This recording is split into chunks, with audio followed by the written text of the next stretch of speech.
आज अपनी बीवियों को मार रहे लोग, तलाक की धमकियां दे रहे लोग, 3-3 बच्चे होने के बाद अपनी बीवियों को लोग तलाक दे रहे हैं।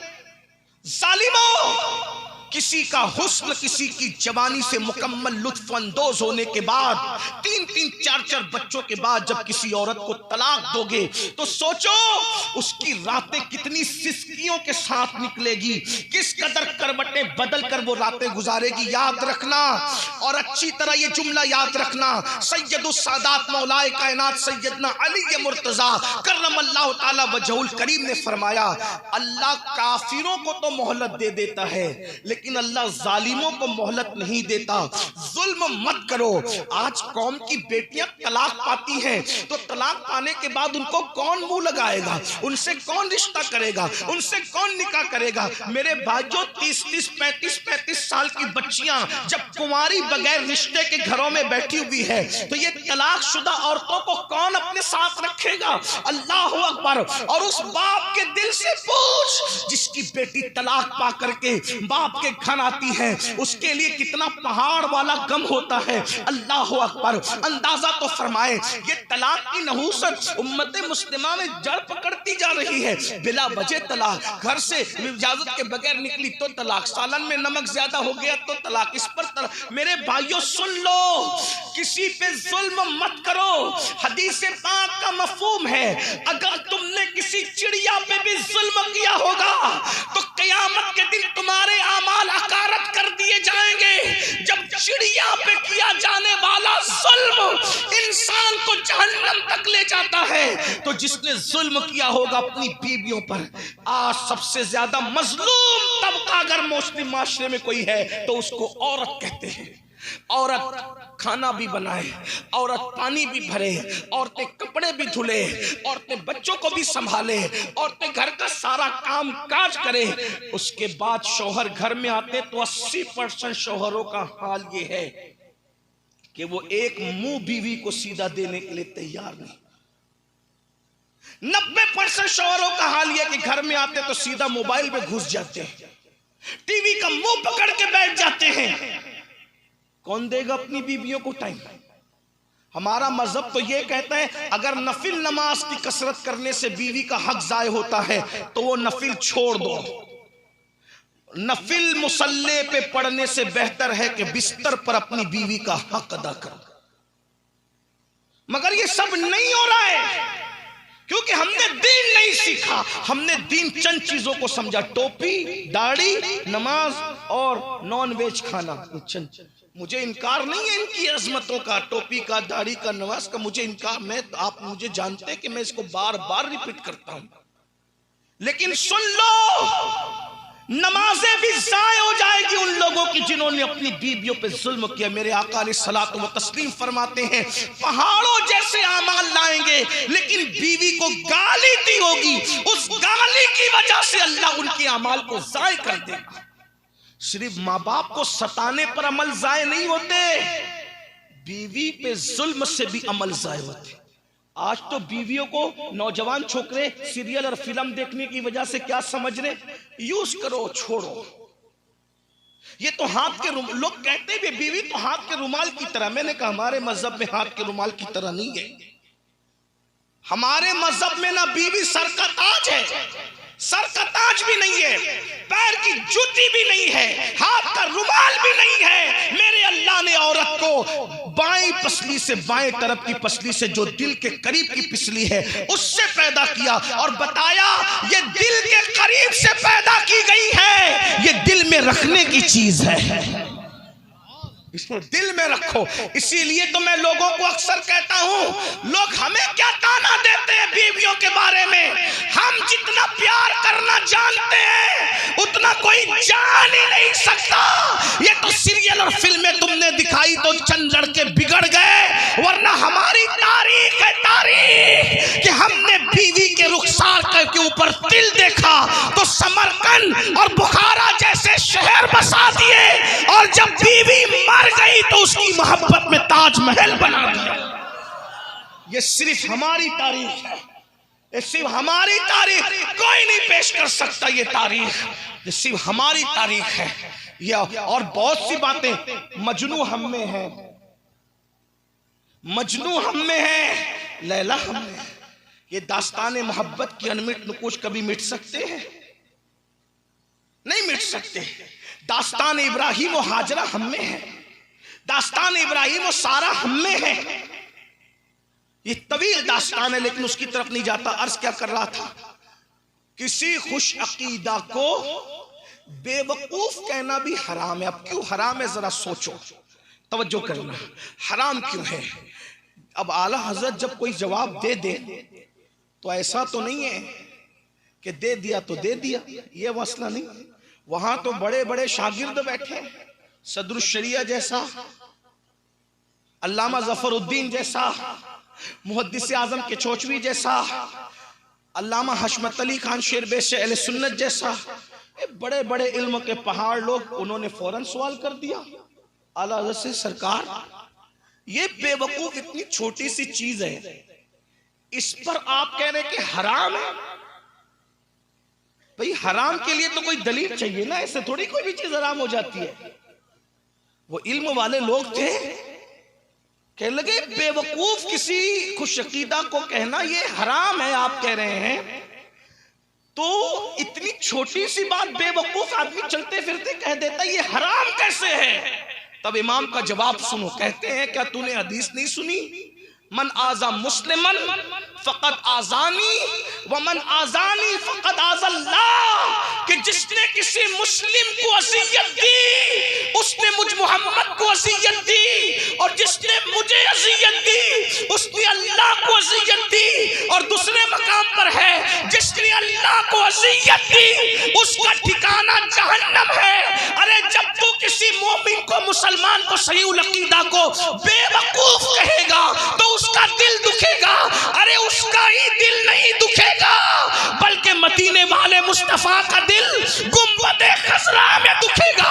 तो बताओ वो आशिक कैसा जो गुंबदे खजरा में नबी का दिल दुखाए? बताओ, जब किसी को बेवकूफ कहने से भी गुंबदे खजरा में नबी का दिल दुखता है, उसका दिल दुखने की वजह से जब बीवी को मारते होंगे तो हुजूर का दिल कितना दुखता होगा। जब खुद की पैदा की हुई बच्ची को माँ बहन की गालियां देते होंगे, हुजूर का दिल कितना दुखता होगा।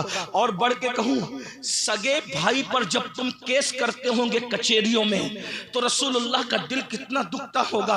हाँ हाँ, जब खुद के भाइयों की बैठकर तुम गीबत करते होंगे, रसूलुल्लाह का दिल कितना दुखता होगा। मेरे भाई, सिर्फ नात शरीफ में 10-10 की नोट लुटाकर निजात नहीं हो जानी है।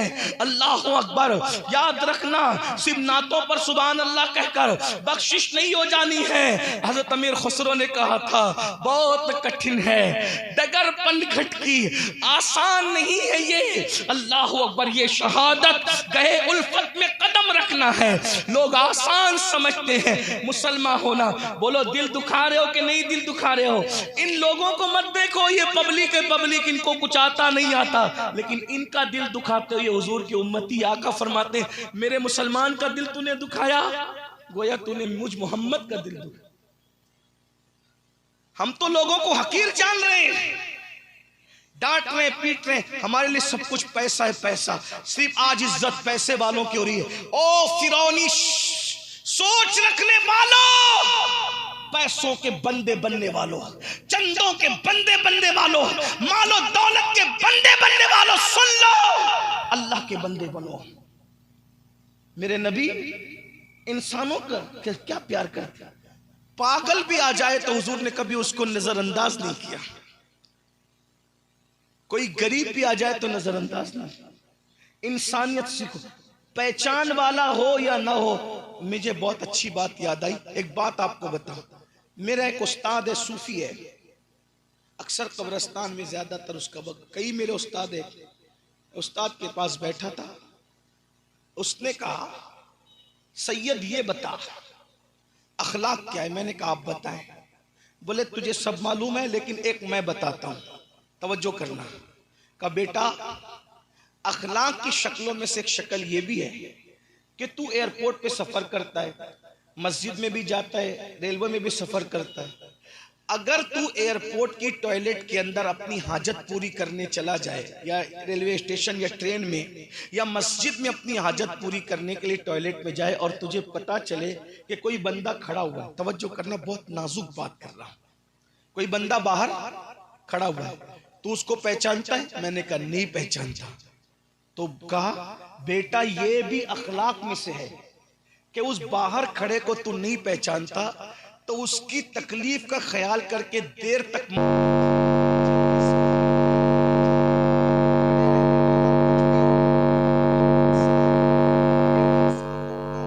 तो बर्दाश्त कर सकता है, लेकिन जब पेशाब और उसको बड़ी हाजत होती है तो उसको इतनी तकलीफ होती है। सिर्फ बेटा उसकी तकलीफ की खातिर तू जल्दी निकल जा। अगर तूने ये काम अल्लाह के लिए किया कि मैंने अल्लाह के एक बंदे के लिए उसकी तकलीफ की खातिर मैं जल्दी से निकल गया, का इंशाअल्लाह यही तेरा अमल तेरी मगफिरत और बख्शिश का सबब हो सकता है। आप गौर करें, लोगों की, बुजुर्गों की, सूफिया की सोच क्या है। आइए एक बात यहां याद आई तो अर्ज करूं, आज हम लोग, टाइम तो मेरा पूरा हो गया लेकिन आखिरी बात सुन लें, क्योंकि 2 बजे का टाइम था, 2:15 हो गए, ये भी मुश्किल है। लोग जो टाइम दे उससे ज्यादा बयान करके लोगों को सताना, ये भी अखलाक के खिलाफ। हाँ ये भी, लेकिन बात अगर इजाजत दे तो आखिरी बात पढ़ देता हूँ, टाइम ज्यादा हुआ इसलिए मैं अपनी बात पूरी, अब तो आखिरी बात सुन। आजकल हम लोग सोचते रहे सब चलता है मौलाना, सब चलता है, सब चलता है, सब चलता है, सब चलता है, चलते चलते में खुद ही चल गए, दिमाग भी चल गया अपना। देखो सोच बुजुर्गों की। एक मर्तबा ऐसा हुआ कि इमाम हसन अल बसरी, ध्यान से सुना, इमाम हसन अल बसरी सफर में है, हालत सफर में इमाम हसन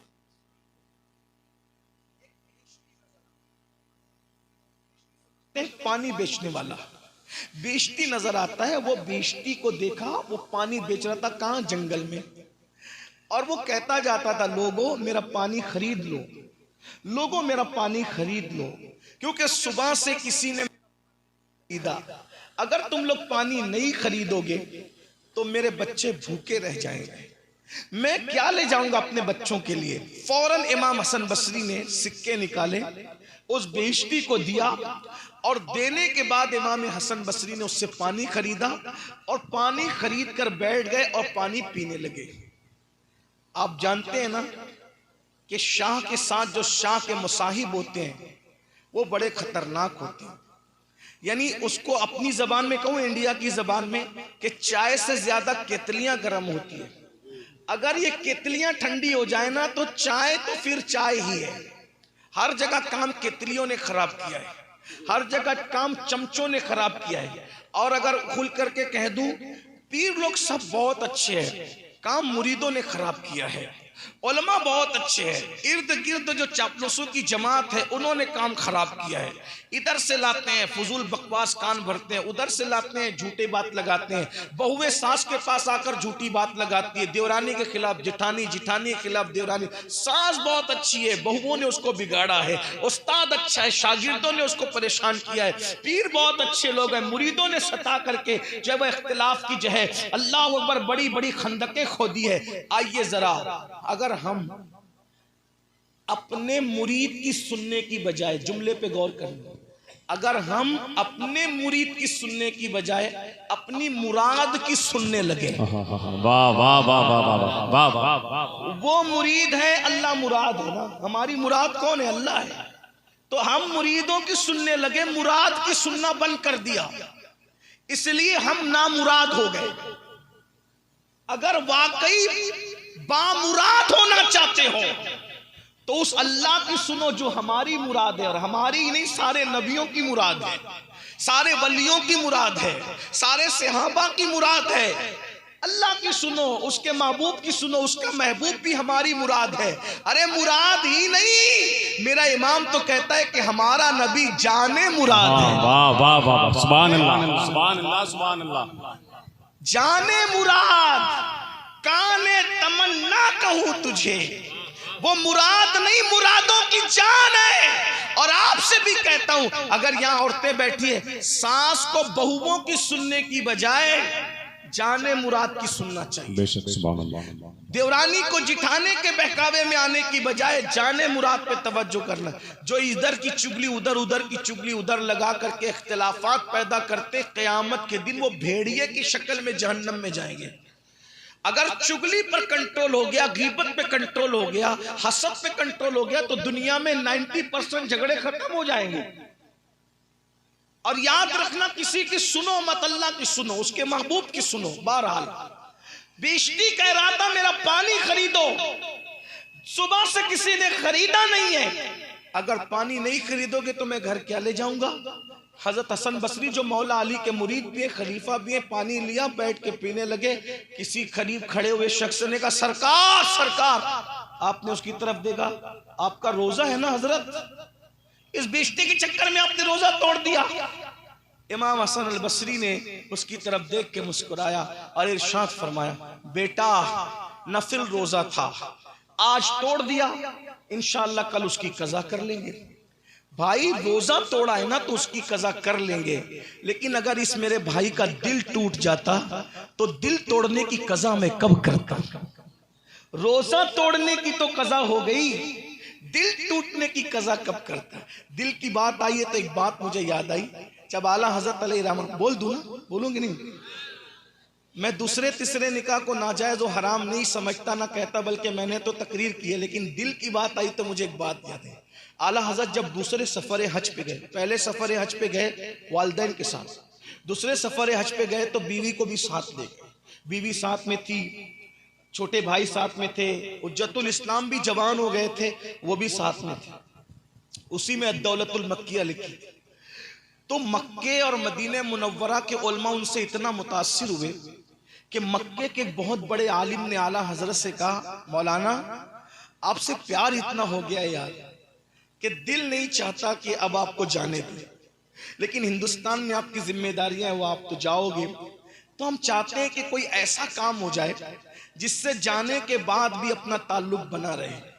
तो हम चाहते हैं कि तुमसे रिश्तेदारी कायम कर लें, तुमसे रिश्ता बन जाए। ये जो मोहब्बतों के ज़बानी रिश्ते हैं, ये दिल के रिश्तों में तब्दील हो जाए, खून के रिश्तों में तब्दील हो जाए, हकीकी रिश्तों में तब्दील हो जाए। तो उन्होंने क्या कहा कि मेरे घर में एक बेटी है, मैं अपनी बेटी का निकाह मौलाना तुझसे करना चाहता हूँ, ताकि तू दामाद हो जाए, मक्का का हमारा दामाद हो जाए, और मोहब्बत का तकाजा ये है। आला हज़रत ने जवाब क्या दिया, ज़रा सुन लें, वो जवाब सुन लें। फरमाते हैं बिल्कुल ये तो अच्छी बात है, जायज़ भी है, कोई नाजायज़ नहीं, लेकिन इस सफ़र में रसूलुल्लाह की कनीज़ को साथ लाया हूँ। यहाँ कनीज़ से मुराद उनकी बीवी है, का रसूलुल्लाह की कनीज़ को साथ लाया हूँ, और सफ़र हज में, सफ़र मदीना में अगर दूसरा निकाह करूँगा तो मेरी बीवी का दिल टूट जाएगा, और उसका दिल टूटेगा तो कहीं रसूलुल्लाह के दिल को तकलीफ न पहुँच जाए, इसलिए दूसरा निकाह मक्के के आलिम की बेटी के साथ भी करना नहीं चाहता। इस वजाहत के साथ कि मैं दूसरे तीसरे निकाह को नाजायज और हराम नहीं कह रहा हूं, मेरी इस पे तकरीरें हैं, लेकिन सोच देखें। अब मैं यहाँ एक बात रखता हूँ और एंड करता हूँ बात। जब आला हजरत बीवी के दिल के ख्याल से कि उसका दिल टूटेगा तो कहीं हुजूर का दिल न दुख जाए, बीवी के दिल के ख्याल से दूसरी शादी नहीं कर रहे हैं, तो अब मसलके आला हजरत का नारा लगाने वाले मेरे जवानों, जब बीवी की मौजूदगी में दूसरी शादी इस डर से कि कहीं दिल न टूट जाए, जिसको बीवी के दिल का इतना ख्याल हो, तो हम लोग किस मसलक पर और किस फिक्र पर है। बीवी के होते हुए गली में किसी लड़की से हराम ताल्लुक, मोहल्ले में किसी भाभी से हराम ताल्लुक, किसी को तकना, किसी को देखना, किसी को उचकना, और अब तो जालिम यहां तक पहुंचे कि जिना तक हो रहे हैं। शादीशुदा औरतों से भी जिना हो रहा है। पार्कों में इसलिए जाया जा रहा है कि जिना करें, इल्ला माशाल्लाह पिकनिक पर इसलिए जा रहे हैं कि जिना करें। जरा सोचिए तो सही, कहां वो फिक्र कि एक हलाल काम छोड़ दिया कि बीवी का दिल ना दुखे, और हम हराम में मुब्तला हैं, और फिर हमारी जन्नत इतनी यकीनी और कंफर्म है, ये कहते हैं हम जन्नत में नहीं जाएंगे तो कौन जाएगा। तो दर से इंसानियत सीखो अल्लाह के रसूल अलैहिस्सलाम सबसे पहले इंसानियत का दर्स देने के लिए तशरीफ लाए थे। बुजुर्गों ने रोजे तोड़ दिए भाइयों, रोजे सोचिए तो सही, किसी का दिल ना टूटे रोजे तो, और हम रोज दिल तोड़ रहे हैं। घर में आग लगी है, बच्चे हमसे नाराज है, बच्चे दबक जाते हैं घर में, अब्बा आने वाले, ये जालिमों की निशानी है। और लोग फक्र से कहते हैं मैं घर जाता हूं तो पूरा घर दबक जाता है। ओ फिरौनी सोच रखने वाले, ये जालिमों की निशानी है। घर वाले दबकना नहीं चाहिए, बल्कि फूल की तरह खिल जाना चाहिए। पहले से बीवी सोचे मेरा शौहर आ रहा है, मेरे मन की दुनिया का, मेरे मन की कायनात का राजा आ रहा है जो मुझे जी भर के प्यार देगा। बच्चे उछल कूद शुरू करना चाहिए कि अब्बू आ रहे हैं, अब हम उनके साथ खेलेंगे, बातें करेंगे, अपने मामलात उनसे शेयर करेंगे। लेकिन ये सब चीजें तो खत्म हो गई। नफरत, नफरत और सिर्फ नफरत। कौन सा तुमने मियार कायम कर लिया? क्या अल्लाह के रसूल की जिंदगी भूल गए? सफरे के अंदर अल्लाह के रसूल उम्मुल मोमिनीन सैयदा आयशा से कहते, आयशा चलो आज हम दौड़ लगाएंगे। पूरे काफिले को आगे भेज दिया और कहा आज हम दौड़ लगाएंगे। वो रसूल जिब्रील जिसके पीछे थक कर रह जाएं, वो रसूल सिर्फ अपनी बीवी का दिल खुश करने के लिए दौड़ लगाते हैं और दौड़ में पीछे रह जाते हैं और उनको आगे कर देते हैं ताकि उनका दिल खुश हो जाए। सुभान अल्लाह। हम ये दर्स भूल गए, दर्स हम फरामोश कर गए। इस सुन्नी इज्तिमा का मकसद ये है, इंसानियत का दर्स सीखो, अपने पड़ोसियों के साथ अच्छा सलूक करो, अपने घर वालों के साथ अच्छा सलूक करो, अपने बच्चों के साथ अच्छा सलूक करो, अपने माँ बाप के साथ अच्छा सलूक करो।